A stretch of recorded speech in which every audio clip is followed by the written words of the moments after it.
Is the print-on-demand market too saturated for new people in 2024? Can you still find success in a field where it seems like everyone's got a piece of the pie?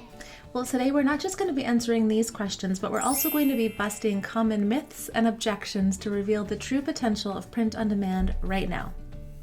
So in the vast and ever-evolving world of e-commerce, print-on-demand has emerged as a beacon of opportunity. But with its rising popularity, many wonder if there's still room for new players. So let's set the context here and then dive into the current state of print-on-demand. I'm here drawing from years of experience. I've been selling print-on-demand since 2015 now, and I have been overseeing a multitude of different print-on-demand ventures, whether it be my several Etsy shops, Amazon, my print-on-demand fulfillment, and then of course all the people that have gone through my course and seen what's gone on for them too. So I've had a lot of experience, and I've really seen firsthand here how this market evolves and how it expands. So today I'm bringing you insights gathered not just from my journey, but from all the different things that I've had the fortune of seeing. So for those of you who are new here, hi, I'm Rachel Rofe. I am founder of Low Hanging System and Custom Happy. So I've navigated the print-on-demand world to a 7-figure business for my print-on-demand and have helped many other people. They've gone through my course. We've had lots of people post and share that they have made sales. Not saying anything's typical or anything like that, but that's kind of been the trajectory here. So let's now just tackle the big question, which is print-on-demand too saturated? I will say first, yes, while print-on-demand has become more popular, saturation doesn't necessarily mean that there's a lack of opportunity. In fact, expanding market can bring out more niche opportunities for you and more diverse customer bases. So let's explore here just a little bit on how you can carve out your own successful niche, even in a crowded marketplace. So first, when you start selling different products, it's a good thing to remember that we live in kind of a consumer society, and a lot of people don't have just one of each thing, especially if they're really passionate about something. So when you get into these different niches, let's say someone's really into aardvarks or things that have to do with turtles or whatever, a lot of times they buy lots of different things in that. Also, when you get into lots of niches, they make really thoughtful gifts as well. So I would say the first thing is, yes, there's going to be a lot more competition for the more competitive things like mom mugs and gifts for grandma and things like that. But when you get into the more kind of niche things, there's not as much competition, and there's a lot more people now shopping online. I mean, if you look at e-commerce stats, it goes up, up, up every single year.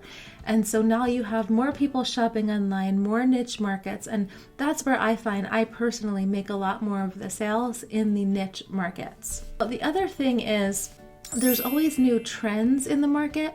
So there are different products. At Custom Happy, my print-on-demand shop, we were the first people that did print-on-demand black mugs. So it was really hard previously to get the colors to match, and we made that happen. Then we did color changing mugs, which are super fun. Maybe I'll make a video on that. Let me know in the comments if you want that.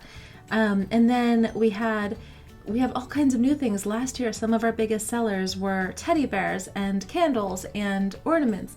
And so these kind of things, when you switch up the products and you don't just stick to the same kind of products, mugs still sell, don't get me wrong, they definitely do. And you can switch on and do like different products, different things. If you're on rachelrofe.com, you see we give you tons of resources like mock-ups and different things to sell lots of different products.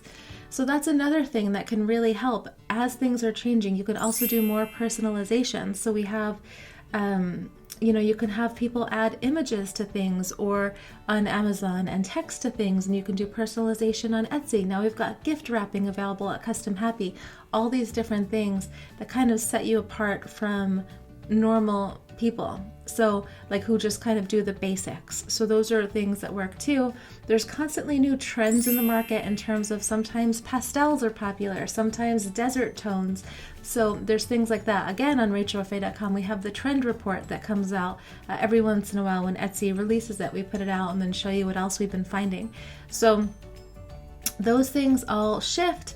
People continue to buy like lots of different things. I think another thing to remember with print-on-demand is it's pretty low risk compared to other business models. Am I saying there's zero risk? Nope. And to be able to, launch new things It's not like you have to buy inventory up front or anything like that. You can make a design, put it up, and then see what happens. After it gets sold, then does it get made, right? So I would say for your fear of saturation, if you had it, just like you can throw some things up and see what happens. It's not like what's the worst that can happen, right? You're out like a little bit of time and maybe a tiny amount of money, but comparatively, I would say not that much. There are, of course, also, by the way, ways where you can stand out. We've had people post and say they do sales in their local, like they sell to local stores and things like that. That's not really a lot of what I teach in low-hanging system, but that's still a thing. Just from my own personal stores, I have found my Amazon sales, my Etsy stores were down a little bit this year, and I think that's due to using some tools that kind of did not help very much, and then a couple other things, which maybe I'll make a video about that too if you want to know. Tell me in the comments if you'd like that one. My Amazon stores were up over last year. So far in January already, we're ahead for the year before. I know it's still early, but I haven't been seeing... I mean, yes, there's absolutely more competition, and I think there's still tons and tons of different ways to stand out. I mean, there's tons of restaurants, right? And yet still tons of them are there. There's tons of clothing stores, and people have tons of shirts and tons of mugs and all the things, and yet they're still there. So I tell the story sometimes. I have someone that I used to be close to who was really into penguins, and I went to her room once in her bedroom, and I said, "You have so many penguins. I'm just going to count how many you have as I look around here." She had penguin stickers and shirts and the Funko Pops and all these different things. And pretty sure Funko Pop. And so we counted, I don't remember how many she had. It was like over 20 different penguins. And so that's the other thing to remember is people will keep buying in whatever niche they're interested in. And so there's that too. So I think as long as you're kind of going more niche, undoubtedly, yes. If you're going after the more competitive niches, it's going to be hard to stand out. Of course, you're getting tons of people buying like super cheap products from China and selling $4 mugs or whatever else. It's going to be hard to stand out. But when you're in this new thing, I mean, I can also say just anecdotally, like seeing in low-hanging system, we've got people that are brand new that are making sales that had not made sales before. And so if it was too saturated, like would that happen? Is it more saturated than before? Absolutely. Are there still ways that you can stand out? Absolutely, is what I think. So is print on demand too saturated? I mean, the answer I think lies in your approach and your willingness to innovate and adapt. I still see it working for sure for me. I see it working for people inside low-hanging system.